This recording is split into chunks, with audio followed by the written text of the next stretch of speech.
Assalamualaikum warahmatullahi wabarakatuh.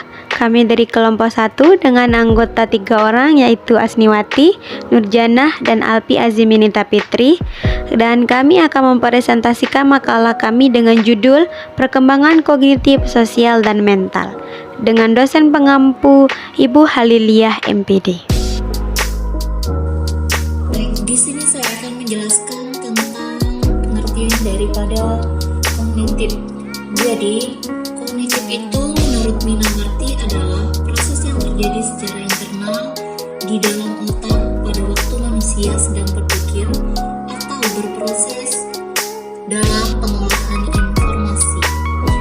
Istilah kognitif berasal dari kata cognition yang berarti mengetahui.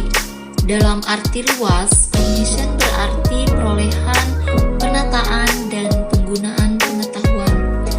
Jadi, kognitif adalah proses yang terjadi secara internal di dalam pusat susunan saraf pada waktu manusia sedang berpikir.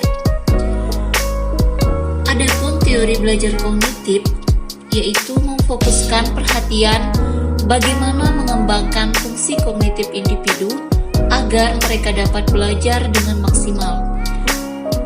Faktor kognitif bagi teori belajar merupakan faktor pertama dan utama yang perlu dikembangkan oleh para guru dalam memberikan pembelajaran peserta didik.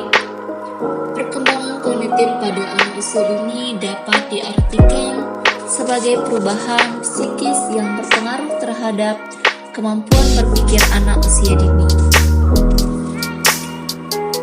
Nah, di sini ada beberapa faktor yang dapat mempengaruhi perkembangan kognitif anak usia dini adalah: yang pertama ada faktor keturunan, yang kedua ada faktor lingkungan, ketiga faktor kematangan, yang keempat faktor pembentukan, 5 faktor minat dan bakat, dan yang keenam adalah faktor kebebasan.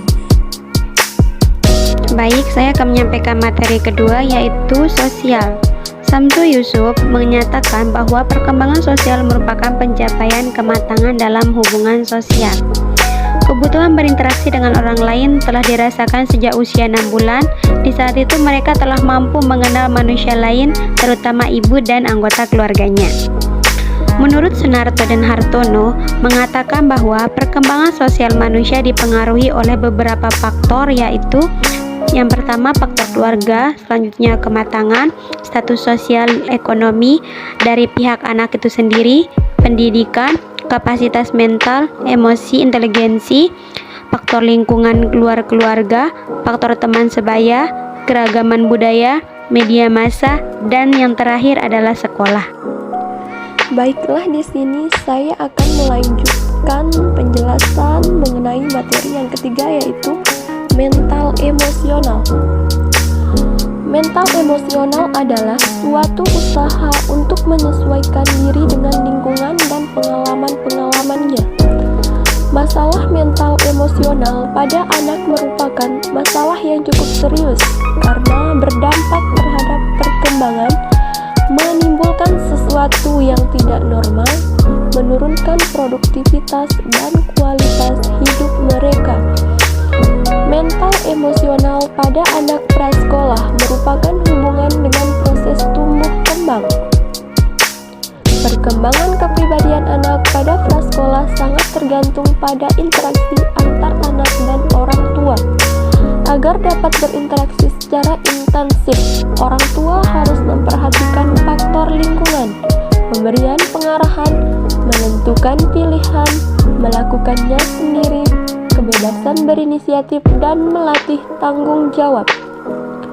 Kemudian di sini faktor-faktor yang mempengaruhi tingkat mental emosional anak antara lain sikap orang tua, pola asuh orang tua dalam keluarga, karakteristik sosial, pendidikan orang tua, stimulus, cinta, dan kasih sayang. Selanjutnya, menurut Mardiningsih tahun 2010, orang tua yang salah dalam bersikap akan membawa akibat buruk bagi perkembangan anaknya. Nah, begitu juga sebaliknya.